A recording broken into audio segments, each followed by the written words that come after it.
কি এত তাড়াহুড়ো করে ডাকলো যে? সমস্যা? সমস্যা তো একটা আছে। কি সমস্যা? 1 বছর আগের সমস্যা। কি সমস্যা সেটা বলবো তো? 1 বছর আগে তোমাকে একটা জিনিস দেওয়া হয়নি। কি?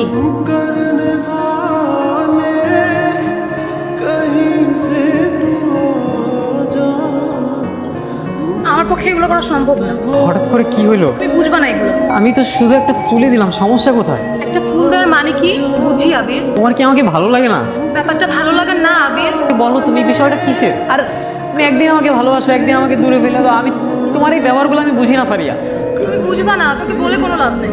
বুঝবো, তুমি আমাকে বলো, আমি বুঝবো। আমি আমার ফ্যামিলির বড়, আমি ছাড়া আমার মার কেউ নেই। কাল রাতে মা আমাকে কসম কাটাইছে আমি যেন কখনো কোনো ছেলের সাথে রিলেশনে না যাই। আর তুমি আমার সামনে এসো না প্লিজ। তুমি আমার সামনে চলে আসলে আমি অনেক ইমোশনাল হয়ে পড়ি, আমি নিজেকে কন্ট্রোল করতে পারি না। কেন কন্ট্রোল করতে হবে? এখন তো আমরা চাইলেই দেখা করতে পারি, তাই না? একসাথে থাকতে পারি চাইলেই। আর চাইলেই পারি না। আমি আমার মাকে দেওয়া কসম ভাঙতে পারবো না।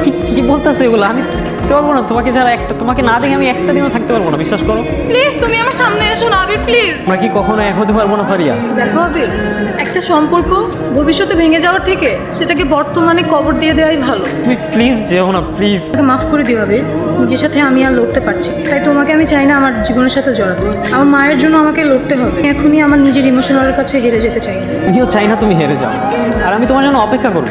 সেটা যাই হোক, তুমি যদি আমার হও, তুমি নিজে থেকেই ফিরে আসবে। আর যদি ফিরে না আসো, তাহলে তুমি কখনো আমার ছিলেই না। যাও। মোহে কি করিলে বলো, পাইব তোমারে রাখিব আখিতে আখিতে।